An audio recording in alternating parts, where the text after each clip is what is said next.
On behalf of IBG Global, I want to welcome everybody in our audience today, which includes participants from, it looks like, about 12 different countries right now, and hopefully more as the moments go by. And we're honored to have you with us. Today, we're going to be discussing geostrategic issues, the balance of power, things like that, but how it affects businesses and opportunities that are going to be on offer around the world in relation to the global power shift. But first of all, I'd just like to introduce IBG Global. IBG Global is a worldwide business development organization with offices and staff in 62 different countries, providing access to more than 160 world national markets. At IBG Global, we specialize in developing and executing successful market entry and international growth strategies for our clients.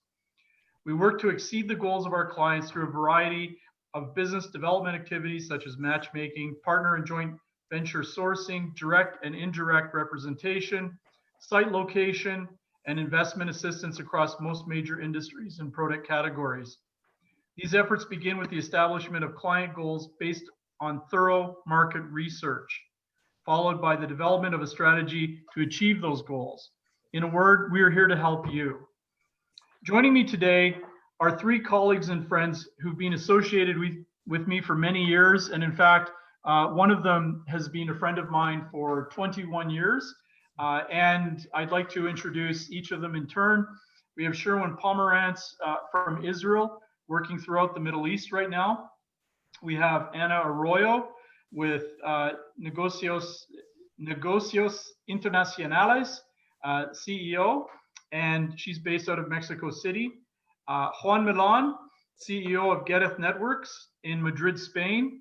And maybe I'd just like to make a quick round of introductions with the panel. But most of all, this is not a presentation of PowerPoints. It's meant to be a dialogue and something where we can circulate some of the ideas that are going to be happening together, and where companies that you'll be intersecting with, if you're with a government EDO or if you're a company exporter directly interested in international markets, we're going to be discussing some of the events on display in international markets right now, and then how you can take advantage of those.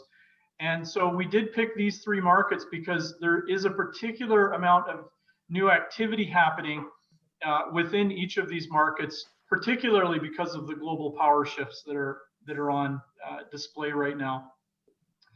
So our first aim actually is to bring you insights into new markets from practitioners.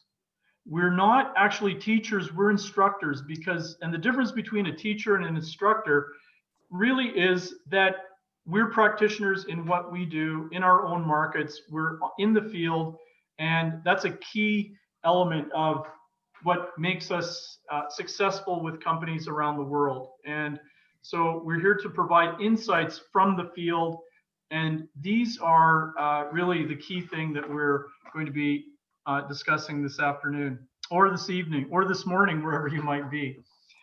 So first of all, our program is divided into three sections with an opportunity for a brief question and answer between each one. And for those of you online, if you have questions as the program unfolds, please use the chat function at the bottom. And we'd like to just begin with Sherwin. In our last webinar in this series, we spoke about the diminution of the world leadership position once held by the United States, a rise in the influence of China and Russia, who seem to want to fill that void, and countries like Turkey and possibly France and Mexico in some ways are trying to increase their regional domination. Economically, the US still has the world's largest economy, with China second. Russia's in 11th place, Turkey at number 19. Should exporters target these larger economies, or should they consider alternative markets? Sherwin? Yeah, well, first of all, to everyone, shalom from Jerusalem. And Richard, thank you for the introduction. And Anna, good to see you from Mexico. And Juan from Spain as well. It's a pleasure to be with all of you tonight. So it's a great question. You know, we put out this title for this particular session, related to the shifts and the power shifts and what it means. The fact is that nobody really knows what it means. The bottom line is that we're living in a time now where nobody really knows what's going to happen tomorrow about anything. It's probably the first time in any of our lives that we were faced with this. So, the question is, how do you deal with it? Sure, there are major shifts, and, the United States seems to have pulled back from its position of world leadership a bit. The Russians and the Chinese are trying to move in. The Chinese seem to be more powerful in terms of the economy and be able to do that. Turkey is trying to establish government in this area of the Eastern Mediterranean, and with plans for additional conquest, if you will. So there's a lot of stuff moving around, but the question in front of us is, how does that affect us all, and what opportunities does that really create? So let me just share with you something that happened actually today. A huge result of a shift in power. We had a situation here 8 weeks ago where after 72 years, Israel finally had a rapprochement with the UAE and with Bahrain, and all of a sudden now we're all big buddies. And so today, something happened that I thought I wouldn't see in my lifetime. Our organization identified about 15 Israeli companies that were looking for investment opportunities out of the UAE. We set up from 8 o'clock this morning until 4:30 this afternoon, a series of consecutive 45-minute meetings with potential investors from the UAE who responded to an invitation from our company, an Israeli company, without really knowing us in advance. And we're very happy to get on the line and talk to about those kinds of opportunities. So when we talk about the shifts and whether to follow your gut, this was a gutsy move, I must say. When we came up with the idea, I wasn't sure anybody would respond from the other side, because even though we've been traveling there, we didn't have any depth in the investment community. But it happened, and it happened successfully, and people walked away and said, amazing. And so, yeah, there are tremendous power shifts. I think we do have to follow our gut. I think we do have to look at those shifts and say, how can we leverage what's happening to our advantage? So, I don't want to spend the whole time tonight talking about what's happening in this region, which is nothing short of amazing. But, Juan, in Spain, I'm sure you're seeing some of the shifts that affect you in Europe as well. So it'd be great to hear what you have to say. Well, thank you, Sherwin.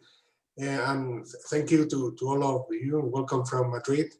As Sherwin was saying, we are all facing different changes. In Europe, we are still dealing with Brexit. As you know, this is an ongoing thing. Nobody knows what's going to happen out of this.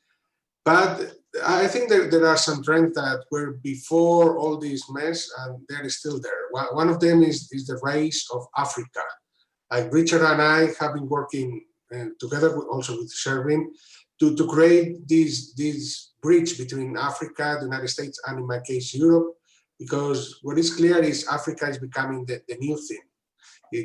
Richard can tell us more about it, but I think that with these changes in the global value chains, where a lot of companies in Europe have realized that depending so much on Asia, or basically China, could be a bit of a threat, they are redefining their value chain, their supply chain, and they are focusing on either Africa or Eastern Europe because of cost and making it shorter.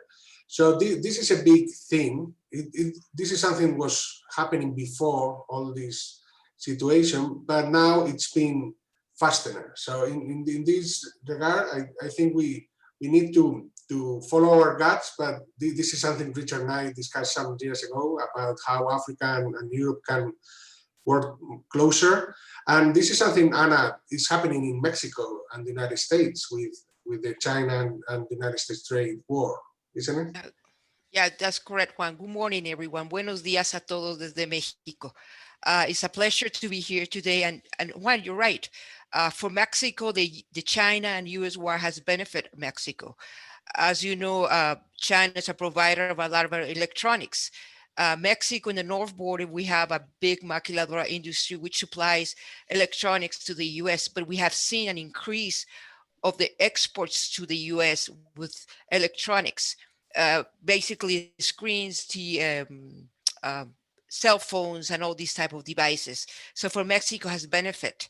But the other thing that's going to benefit in the long term is, as you know, with the new agreement, the regional or the content, North American content will have to be increased, especially in the electronics and the automotive industry. So that will bring opportunities. The supply chain will have to completely change, and a lot of investment will be coming into Mexico. I've heard a couple of weeks back, the Minister of Economy had a meeting with 16 CEOs large in Mexico that are based from Germany, from Italy, from different parts of the world, to promote investment into the region.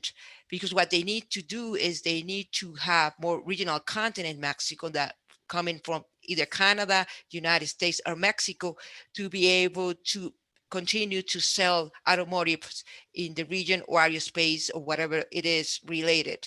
So for Mexico, this will bring a lot of opportunities, not only for Mexico, but for the complete region. So to say China has really helped in a way to increase our economy. But you know what, even though our relationship with China is good, over this COVID situation, China has really supported Mexico, providing a lot of medical devices and supplies for Mexico, and we are grateful to the Chinese for doing that as well. So thank you, Anna. And if you do want to tune in to our next presentation,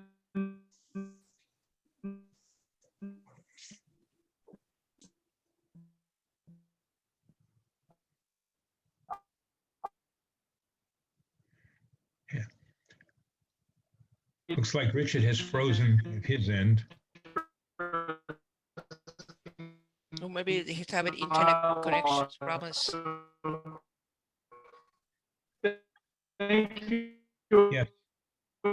Anna, it looks like you're not only far to Yeah, Richard, we can't hear you.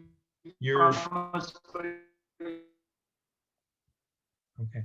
What Richard was going to say, it's good that he started the line, so I know what he was going to say, that 2 weeks from tonight, we have the last in this series of 6 sessions, and that one will also deal with some of the shifts that have taken place and what it's going to mean to a lot of people.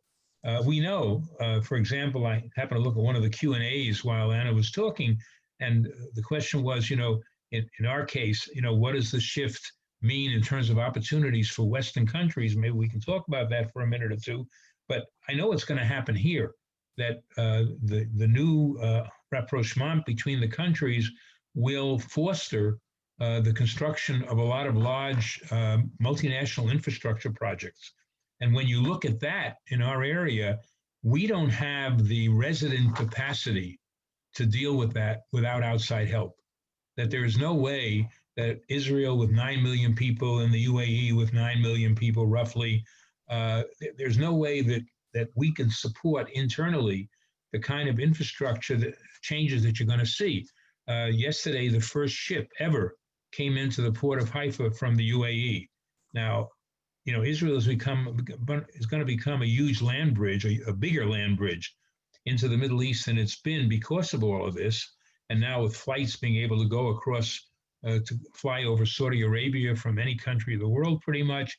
So the Western companies are going to be able to take advantage of that long term by supplying the manpower, the technology, even the raw materials. Nobody here makes steel. Nobody here makes metal parts. Nobody here makes structural parts. So all of that represents opportunities.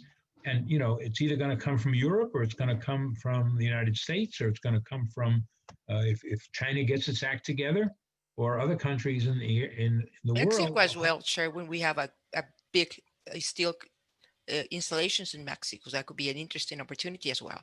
Yeah. I guess, Juan, you're going to see the same thing, you know, out of parts of Europe, correct? Yeah, like I would say Mexico's got more competitive cost than we have here. But probably the big player would be Turkey in this case, because of their position and the cost. Turkey is kind of a big player at the moment. Yeah, I mean, I think what people really want to hear when they're on these calls, and we've done this in the past, is to share, you know, some specific opportunities that will come as a result of this shift. And we did a session, if you remember, 4 weeks ago about the problems with supply chains out of China and what the effect of that is and the opportunity it opens up to other countries to replace China as a source of certain items that are no longer being produced. So we're going to see that continue, I'm sure. And in terms of specific opportunities in this area, as I said, I think the infrastructure opportunities are tremendous. I think you're going to see expansions of ports to accommodate the additional shipping. And again, all of that's going to open up possibilities, you know, for the West. And the question is, you know, will other countries take that opportunity and grab it? Or how will they see that all happening? And obviously only time will tell, okay? There's no real way of figuring out what's going to happen next. And, you know. What I can say from Europe, before all this situation started, the European Union already passed what we call the Green Deal. So the European Union has decided to go forward for these green values, green economy, which it could be in some areas is still controversial, surprisingly, but the thing is now it's about business. So if you look at the figures, well, the European Union passed already 260 billion in extra investment for Green Deal. In the case of Spain, more specifically, you know, we are still struggling with the situation here. But the good news is in the past, Spain has proven that when we go after crisis, we know how to stand up again. So the focus right now is in digitalization and energy efficiency. So if your company is into the smart cities or energy efficiency field, you have a huge opportunity. Like the Spanish government just passed a program of 62 billion just for these two areas mostly. So in the middle of crisis, you can also see opportunities. And I think it's time to also change some minds and understand that the old way of doing business in some sectors in the old economy are gonna be left. So it's good to be transitioning. Yeah, welcome back, Richard. Thank you. Africa's a long ways away, and that sometimes happens. But thanks everybody for your patience. So it's good to hear that, and it also helps sometimes to have a good Wi-Fi backup system, which is important sometimes when you're doing these virtual meetings. So it's good to hear some of the different ways that companies can be successful in different ways from the different regions, and particularly getting involved in your regions. And so if we're looking at some of the business opportunities, as you discussed, where are we going to go maybe in the next 10 years, maybe the next 5 years, in terms of your own insights? Where do you see your country's positioning vis-a-vis in the region right now? Because I think that all three of our different countries that are represented, or Europe, Latin America, and the Middle East, are actually going places that they're on very much different pathways than some of the major powers right now. Maybe you could just comment about that and put some business opportunities behind that. How can small and medium-sized businesses benefit particularly? Yeah, so I don't mind starting on that, Richard. I think, again, one of the things that our listeners have to look at is to look at countries and opportunities they may not have thought of before. So when you talk about our region, for example, nobody really talks much about Egypt, because Egypt has gone through, you know, a whole series of political upheavals. It's been fairly stable over the last couple of years. They've had serious foreign currency issues, but, you know, people online whose companies supply products to the medical and industrial supply sectors can really do very well over the next 5 years selling to Egypt, because again, they need those products. They don't manufacture them. They now have foreign currency so that the importers can actually, pay pay the invoices that are submitted to them. And people normally don't think of a country like that as an opportunity. Jordan next door is the same situation. Jordan has a free trade with the United States. Exporting to Jordan is free of tariffs. Again, they have very limited manufacturing capability. They've had a tremendous influx of refugees, first from Iraq and now more recently from Syria. The population is exploding. They're desperate for equipment that relates to water supply, water management. I'm not talking just creating water, but just building systems that supply water to the residential and business areas. They don't have the resident capacity to do that. So that also impacts people who are selling capital goods and major items that you might not think of off the top of your head. So, that's my sense in this region, that people have to look way beyond the names of the countries that are in the press all day. And I don't know what. Thank you, Sherwin. Well, on my region, I have to say that unfortunately, Mexico is still very connected with the U.S. economy. A lot of our goods are exported to the U.S. market. Close to 70% of Mexico exports go to the U.S. The relationship is so immersed together between the Mexico or the North America region that it's difficult to break that gap. But still, I think Mexico, there's an opportunity to establish an operation in Mexico. And from there, we have 50, you can sell to 50 countries. As you know, Mexico has 30 agreements with around the world. So if you're based in Mexico, you can sell to all Central America and all South America, except Brazil. Brazilians, as you know, they don't like having trade agreements with no one. They're very protective. And also, you can also sell to the European Union. Mexico is close to renewing the agreement with the European Union. Unfortunately, the United Kingdom will not be part of that agreement. But there's a lot of opportunities. And I think Mexico's, in general, the people in Mexico and the business in Mexico has not used those agreements as they should.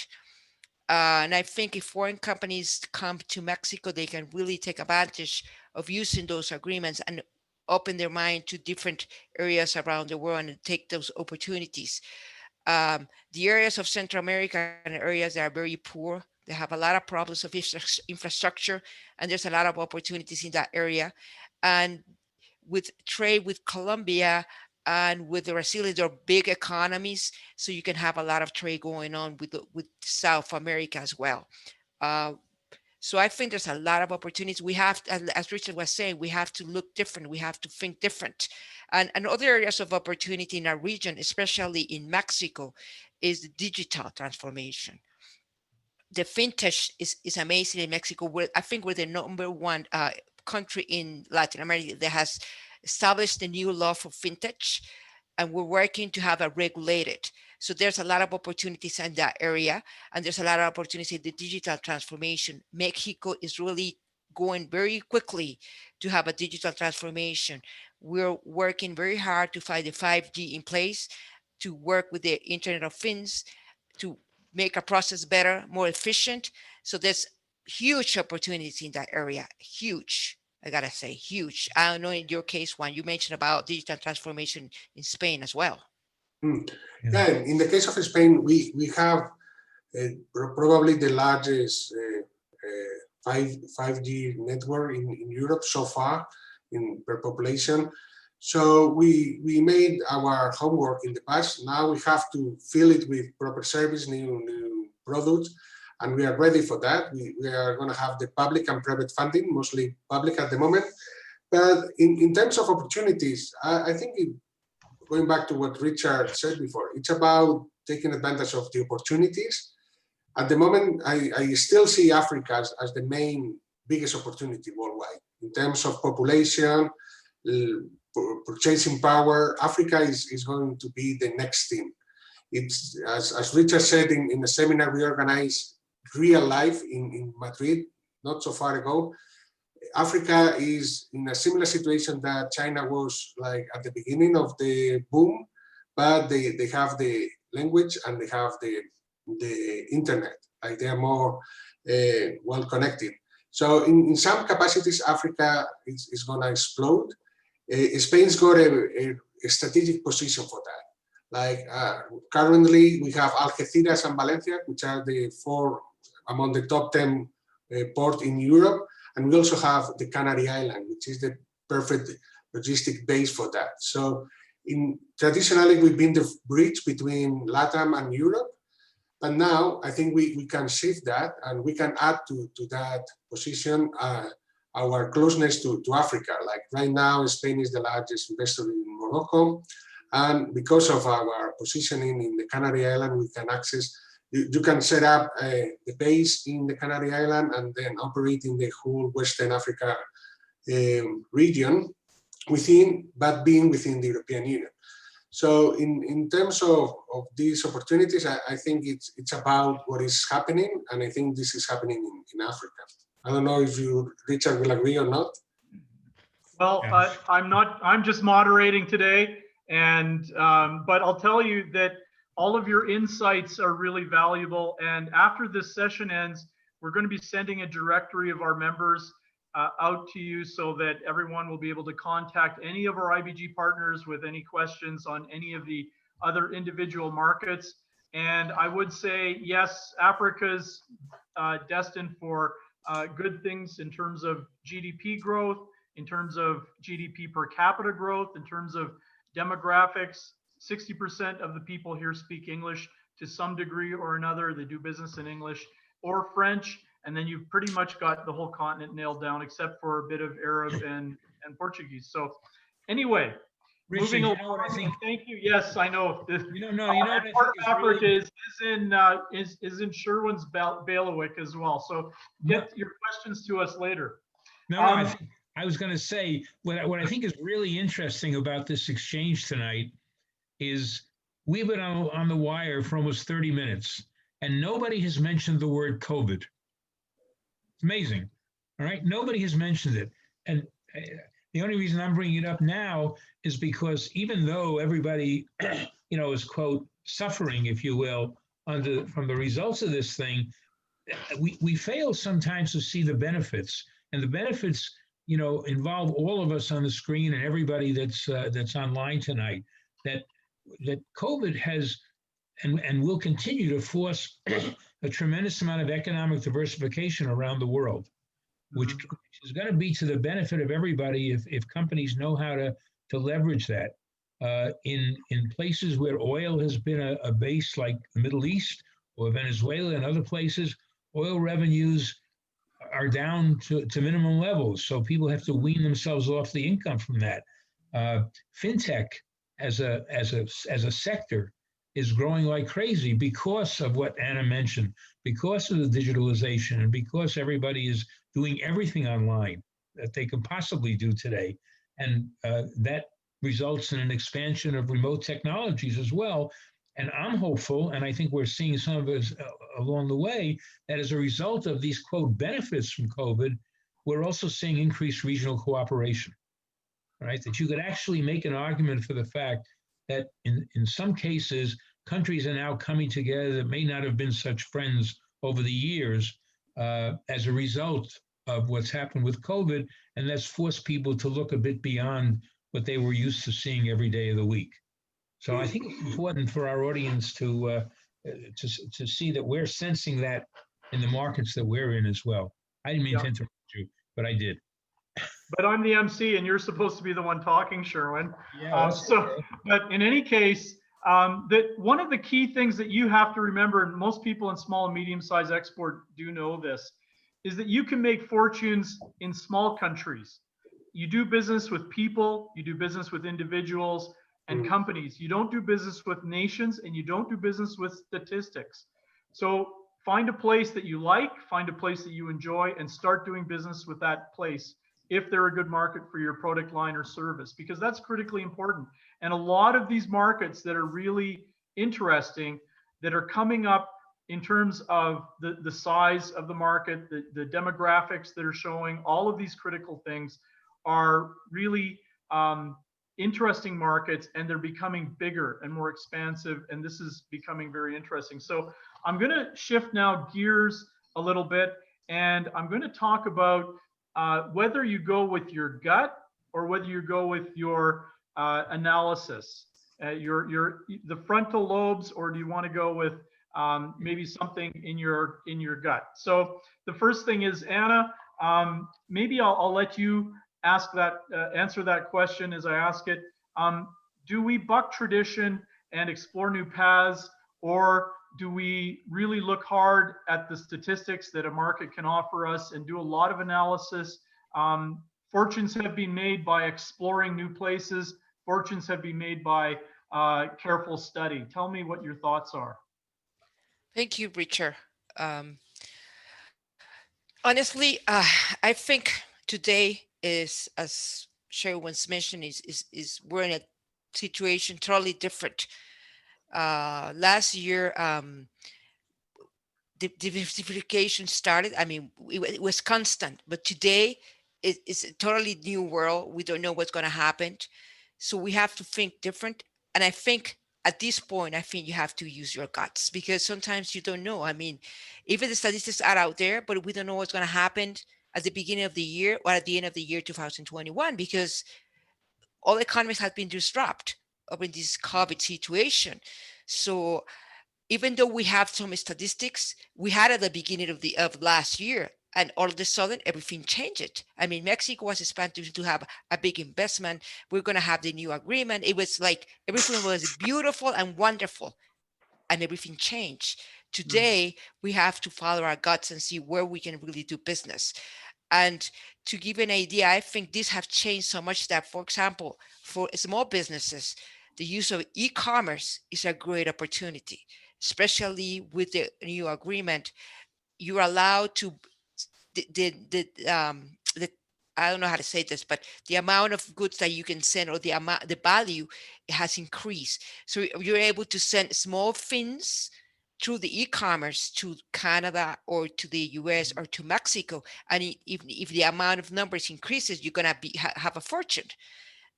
You'd be surprised how the e-commerce has grown in Mexico over this COVID period. They expect their growth has 5 or 7 years ahead of what was expected. So things are changing so quickly and different that you really have to follow your gut sometimes, because you don't know what's going to happen. So, and you know what? Following your gut is something that is not out of this world, because you had experience in the past, and those experiences are there in your brain. So when you are enforced into a similar situation, your brain reacts and tells you this is where I should go, because you had experience in the past that help you make a wise decision. So sometimes following your gut is a good idea. I believe so. Yeah, I totally agree with that. Like, to me, these times, and I agree with Sherwin, I think we need to focus on the positive things. And the positive thing is that a lot of window openings is happening. Because all these global chains have been changed, means the traditional supplier is maybe removed, or your customer is open for exploring new suppliers. That means that it's the time to move. So a lot of companies are blocked. They don't know what to do. So on the one hand, we have a change in the status quo, where companies are ready to look for new suppliers because they are open to that, because either they disappear, or they have a problem, or they need to change. And at the same time, your competitors are kind of lost. So if any time, this is the time to move, to follow your guts and bet for what you think it's gonna be the opportunities.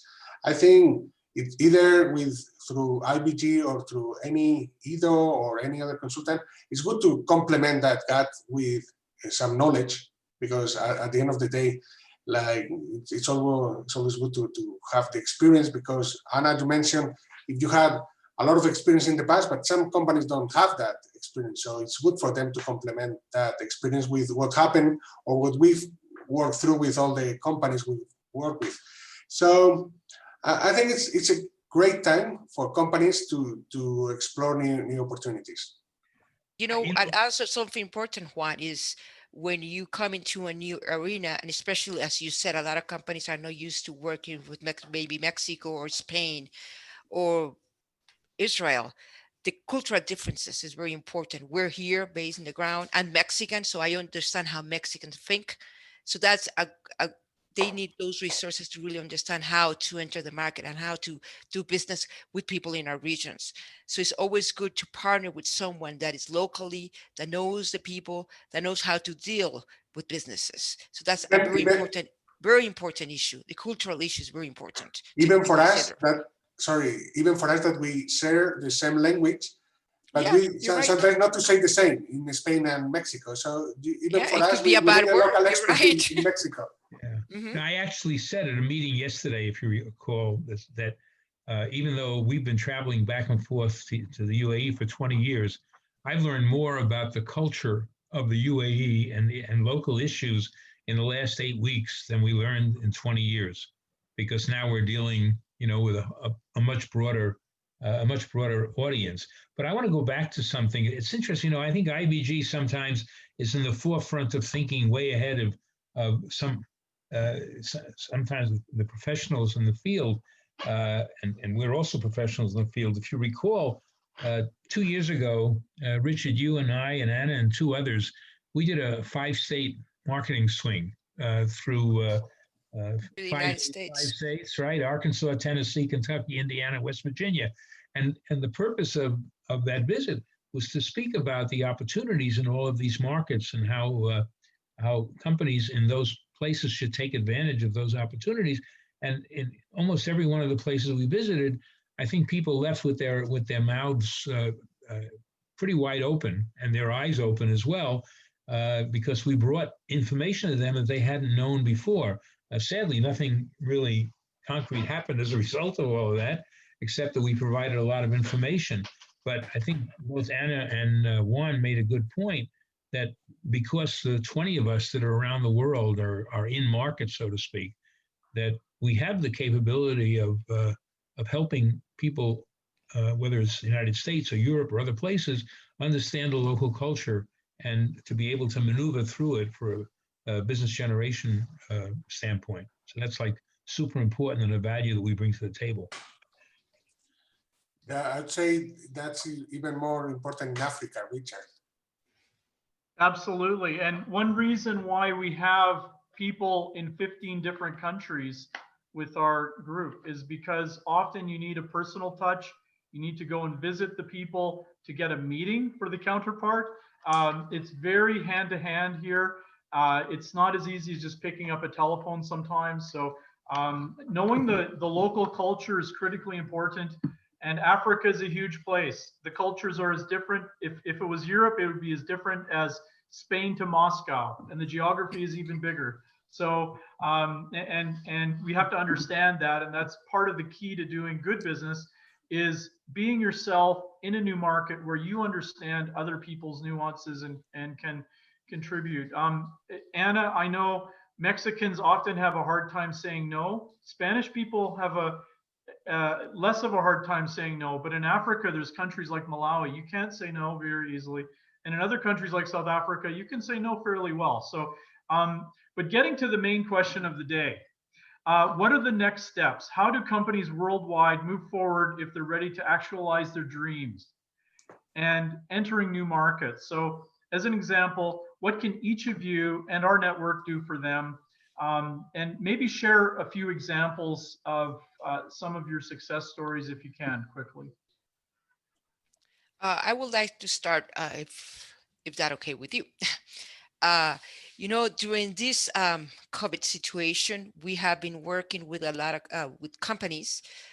We had a project from Italy, and it was tough. I gotta say, it was really tough because what we're facing now is that a lot of the CEOs, presidents of companies, they're doing home office, so it's very hard to get a hold of them. But we're persistent, so we were able to work with the company. and we were able to come across those differences of doing business with Kobe. We had several conference call online, and today he has already assigned 2 new distributors, one for the north and one for the center of Mexico. So even though there's challenges, there's possibilities. Of course, we did a very large market research for the company, so we knew where to contact these companies, and it was not an easy product. It was an industrial product, very unique. So sometimes that makes things more difficult. It depends where the industry is. So you have to rely on our expertise. We're able to give you a good overview of the market with insights. And if we really don't see an opportunity, I'll be honest with you. I will tell you, this is not the right time. Maybe this is not the right market for you. And it's not a loss. I think you're saving time and money when you have the right information and you can make the right decision. So that's what we're here for, to help you, take you by the hand and help you around. And we're also doing the same with companies from the US. We're doing matchmaking services online. And so far, we had 2 companies that are very successful. They're already signing a non-disclosure agreement to continue the negotiations. So there's possibilities, and we think we can still do a lot for the companies, even though in these situations. So, Richard, I'll go answering your question. Like the new things that are happening for us, and it would be a good example of how IBG works. Like we signed an agreement with the Spanish Food and Beverage Association, which is the largest federation actually in Spain, to conduct store checks. Traditionally, when we organize a business agenda for our companies as part of the trade delegation, it's something we don't even charge, as probably in any countries. Like, well, when they come to your country, you organize a visit to point of sale, different, so they can have an idea of the market. So now, because they cannot travel, we are conducting the store checks for them. So now we are doing some store checks in Israel, in South Africa, in Korea, like so. In this regard, something that was not a product before, because it was something the store manager used to do on their own. Now we are of huge service for them, because they cannot travel. Is the only way they can have access to this type of information in the shop. So this is something new. Sherwin and I were discussing the other day about moving forward from a product into a service, like to provide a service, to be their eyes for these companies in all the countries where we operate.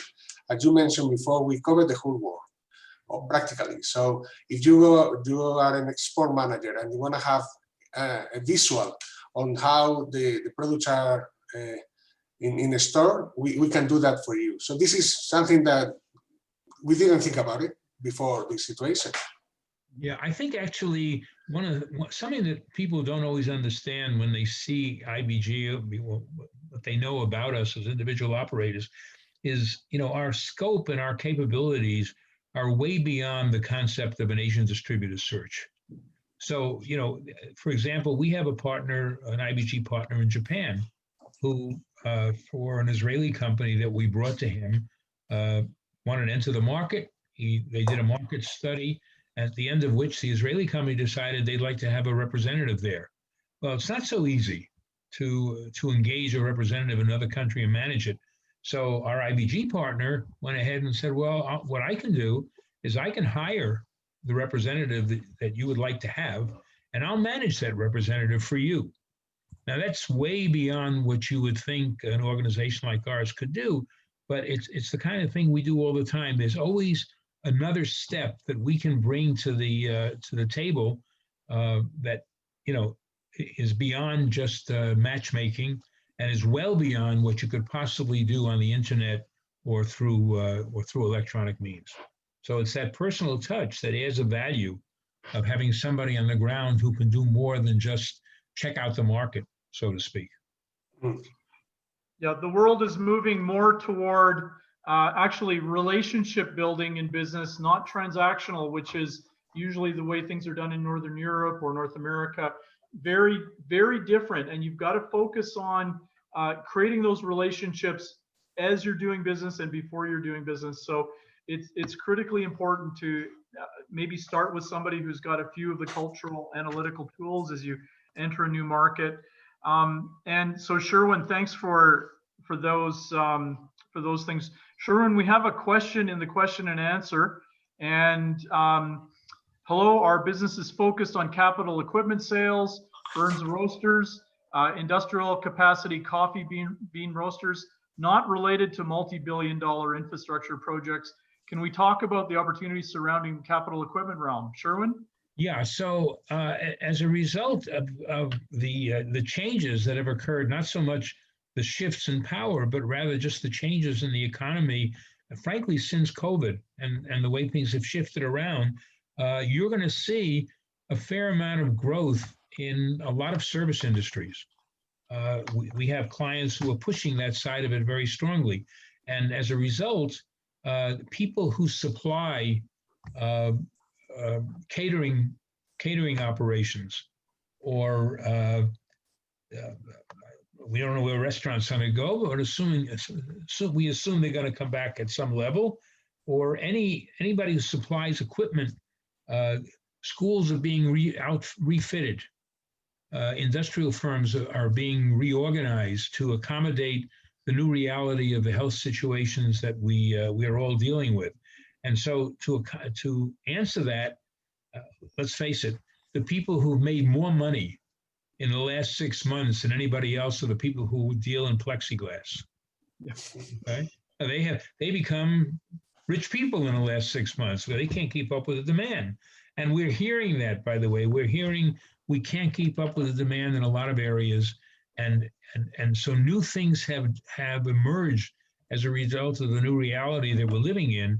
And that gives an opportunity for people who make industrial equipment, who make service equipment, who make partitions, in this case, of plexiglass, whatever it is. You know, it's a whole new strategy. And I don't think you can make a statement that's a global statement. I think a lot of it depends on the individual markets. And again, it's where we come in. I saw that question, and I think, frankly, what I'll do is I'll circulate the name of the person who asked it after this to everybody online, because I think the answer will be different in every region. And I agree, Sherwin, because he's talking about coffee. As you know, the Latin America region is a big producer of coffee. And also, I think in Africa, there's a lot of coffee growing. And in Brazil, Guatemala, Mexico is a big producer. Mexico, I think, is the 11th producer of coffee in the world. So, I mean, it's a matter of seeing the market and seeing what's out there and looking for an opportunity. That's what I will think. I mean, we have to see what other type of this roaster are in the marketplace, and if there's an opportunity for this company in the Mexican market. But there's other opportunities going into Central America. Guatemala is a big producer. Costa Rica, I mean, there's a lot of opportunity. We just need to find out and do a good market research to give him an insight where the opportunities are. In terms of accessing the European market, one recommendation would be having some roasting capabilities here in Europe. I would say Spain, as I said, it's got a good location. Areas like Castilla-La Mancha has got a great location, and also they can offer incentives to set up the company. Like a lot of LATAM companies are setting up their facilities in Castilla-La Mancha, like Goya Foods or America Food, to transform, like import the raw material, transform it in Spain, Castilla-La Mancha, and then export it to the rest of the European Union. This way, you have a great opportunity because you save a lot of money in terms of customs and operations. Can I just add to that? I think I certainly agree with both Juan and Anna, but the one thing that none of us have mentioned is the concept of access. In other words, in this situation that we're in today, where people are not yet traveling, and we don't know how soon they will, and it seems that every month the airlines are saying, well, give us another 2 months, give us another 3 months. That it doesn't mean that the exporters and manufacturers can't access opportunities abroad. A lot of us have experienced now in virtual trade missions, in setting up the same kind of thing that you would do face-to-face in a room, but do it digitally. And all of us in the network have a lot of experience doing that. And the more often you do it, the better you become at it. And people are accepting that that's a good way to do business today. And actually, a lot of companies are, in some respects, even preferring it. They don't have to get on a plane and spend airfare and spend hotel and pay exorbitant rates in hotels and all the rest. You can actually sit across, quote, a table from another person on the screen and have the same meeting you would have in person. Do you lose something about the nuances? Of course. Do you not see all of the body language? Of course. But, you know, on the other hand, there's business being done through this medium, and it's being done successfully. And frankly, there's a whole question whether we're ever going to go back, even when the opportunity is there, whether marketing per se will ever return to the standards that we thought were, you know, written in stone tablets up until the early part of this year. Well, Sherwin, we're not going to go back to stone tablets. Well, But I think we're going to go back to meetings, and I think that the smart people will be using their digital tools to work their meetings, to get toward their meetings as an additional tool. But if we look at digitalization as the end piece, we're going to fail. I totally agree with both. Like here in Gether, what we are doing is we are creating this new concept of agendas fit, flexible, iterative, transparent. So the idea is taking advantage of digitalization to maximize the knowledge of the market by retrofeeding the knowledge through in all the meetings. But at the end of the day, you have to travel mostly for a distribution agreement, like something that you really, it's going to be your partner, it's going to be your face, your representative in the country. You need to actually build up a relationship with them. So at the end of the day, you still have to visit the market. You still need some local expert to help you.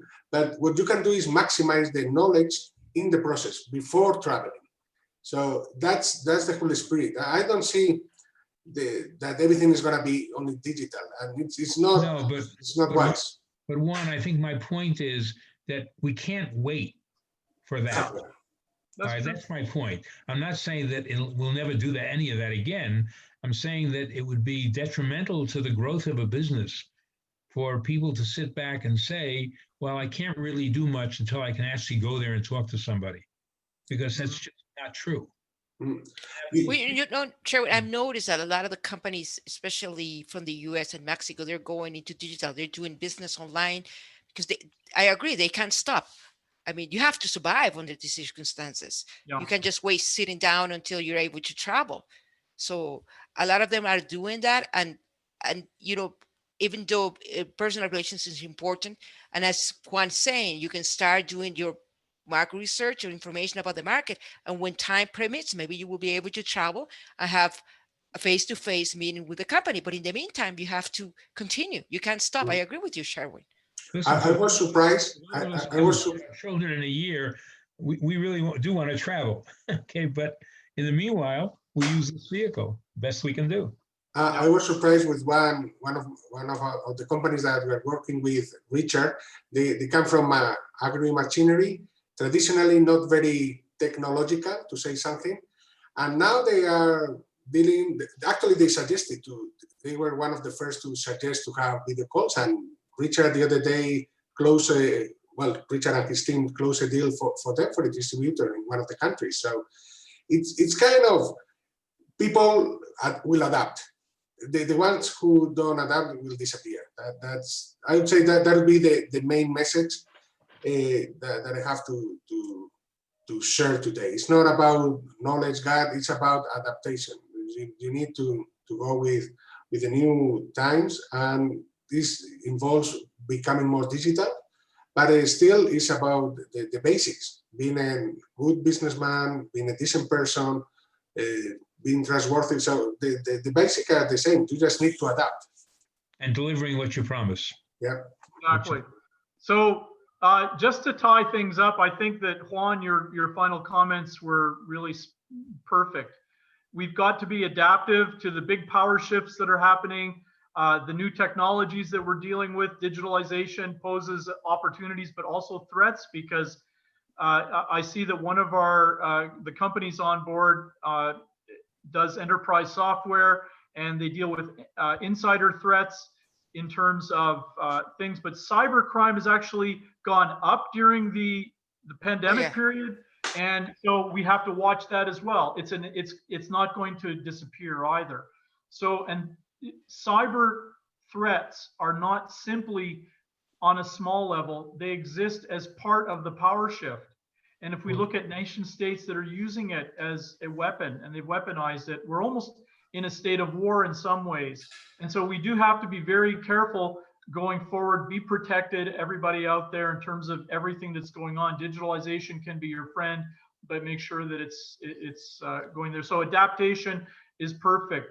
Know your markets, know what's going on in the background. Sherwin, thank you for those points, and Anna as well. And maybe just thank you for your comments, each of you, on your regions and how some of the companies you're working with are dealing with successes even during this period. So I'd like to remind everybody and thank you for the time that you've given as we've been presenting, and we're very grateful for everyone who's joined us. We're going to be sending you an email with our contact details on it, and you may feel free to speak to any of us around the world about any topic. And hopefully when everything is over, we'll be able to sit down for a cup of coffee in person. I think that that's really why we actually enjoy this work so much. So thank you all, and looking forward to the next event on the 29th, yeah. With our Asian friends. 27th, there it is. That's right. That's right. There we are. Thank you for flashing that up. And we're going to be talking about some very important issues on that discussion panel as well. So please tune into that, and hopefully we'll be able to provide some interesting insights that provide some good talking points around your boardroom table. Okay. All right, with that, we'll just close it up. And again, thank you from around the world. Gracias, un placer. Igualmente, un saludo. Saludos a todos. Bye. You too. Take care. Chao, chao.